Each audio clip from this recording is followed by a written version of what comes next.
Our next storyteller has been with us before. She's a Voicebox gem, and she is going to tell you a little bit about her musical journey. So please give it up for Charlene Vickery.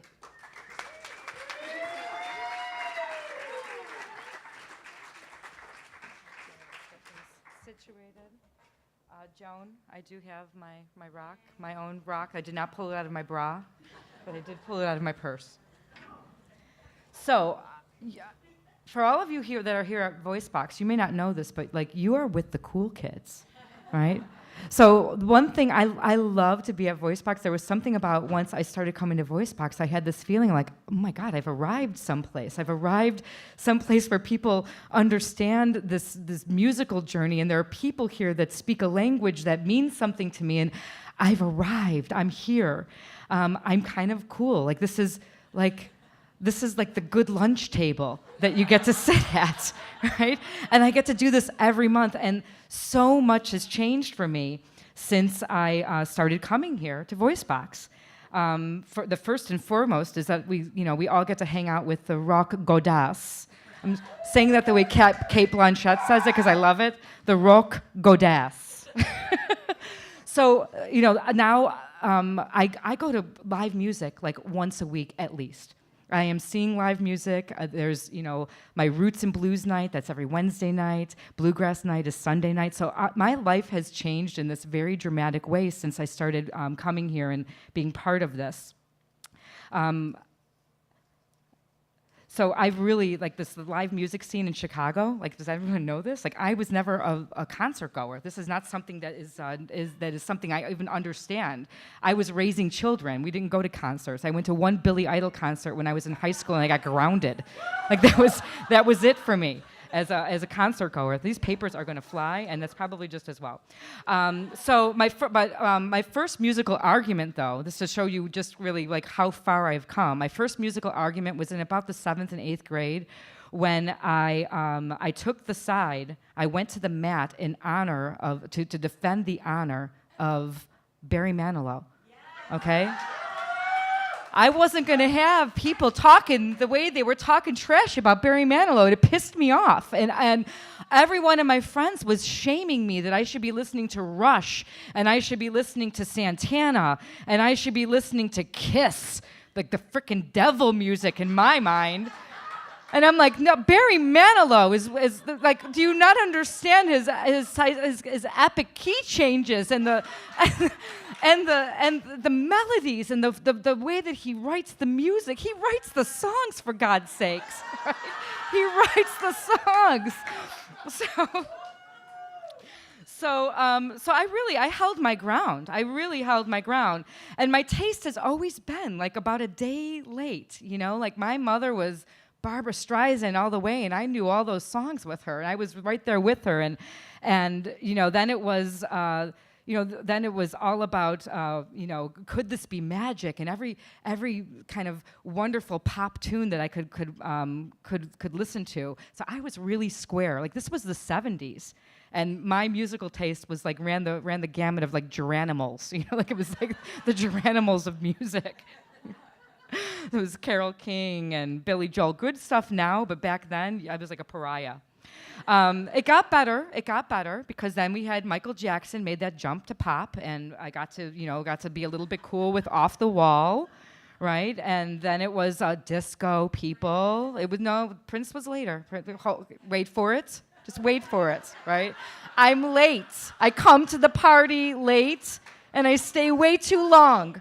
No, so it was all about disco, and my DJ then became like the Axel roller rink DJ. So whatever they were playing at the Axel, come on, my friends, that was the cool music, and we would get up there and we'd dance, and we had the hair and we had the makeup, and it was all about disco, and we did not care about that fascist Steve Dahl telling us that disco was dead.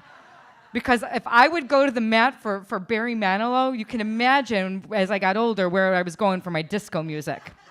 I was going to fight him. So in high school, things took a little bit of more of a turn. Then I really got into the wonderful song stylings of Hall & Oates and a little Rick Springfield, right? So all these little celebrity crushes. But as life would happen, I got bumped from the cafeteria table, from the preppy girls to the slightly edgier girls, and I found myself in David Bowie land, and I found myself learning about the Police and U2 and all these other great bands, and all of a sudden I did become a little bit more. I had a more edgy stance, and then my life really came into focus when I found New Order. And when I found Ministry and all these other, like it just kept getting a little bit darker and a little bit darker, but it really filled my soul. All of this music, well, it's like this journey that I went on from this, this Donny Osmond wonderland to finding myself really in love with Morrissey of the Smiths. So, and with all of that came new hair, new makeup, new clothes. I got to take on all these new personalities as I changed my musical style. So for me, music always has been just a vehicle for movement, movement of my body, movement of emotions. So as I got more into music, I was able to find those whatever was going on in my body through me. So through college, it was all about New Age, right? The dance, I was a New Age dance pop bandwagon. I did discover Prince, thank you very much. Madonna was all the rage. We had all the outfits that went with every single song. And I found XTC, anyone XTC fans out there? I mean, awesome band. I have some good music in my repertoire. Until I met my fairy godmother of rock. The rock goddess. I never listened to rock music, okay? It just wasn't a genre that ever, if it was on the radio, I couldn't get it off quick enough. I didn't understand it, I didn't listen to it, I wasn't interested in it. I also have a couple of godfathers of rock. Mitch Mayer is there in the back. Give a little wave, Mitch. All right. I follow this band, a trio called the Scott Tripping Trio. He is my official godfather of rock because he has ushered me into this golden age of rock and roll where I got to discover, maybe some of you have heard of this band, it's called Led Zeppelin. Have any, show of hands, how many people here have heard of Led Zeppelin? All right. Do you know what an awesome band Led Zeppelin is? Okay, can I tell you, when Scott Tipping played Ramble On for the first time, I thought it was an original tune. Never heard it before. Never heard that tune. I cannot get enough of this music. I only listen to classic rock now on my radio station. Every week I make Scott provide me with a playlist so that I can have my new learning curve, the things I need to be learning about. And I think I am kind of an unofficial groupie, although I know I'm an official groupie for Mitch. There's a group of us, Mitch's Bitches, show of hands. Mitch's Bitches here. But I don't miss a Wednesday night because I'm getting my rock education. So, of course I knew Stairway to Heaven. I knew, those basic songs. But to really understand this genre, you really have to go deep into some of these other tunes that I've never even knew existed. So, if you haven't heard that song, I really recommend that you listen to it as soon as possible. So all of these major shifts have happened to me because of this newfound love of music that I have. And as I enter my 50s, I find that I am actually finally ready to rock. Sex, drugs, rock, or sex, love, rock and roll. I never really got the drugs part. I got the sex and the love, but rock and roll is coming to me in my 50s. And I'm finding that my friends at Voicebox have a lot to teach me.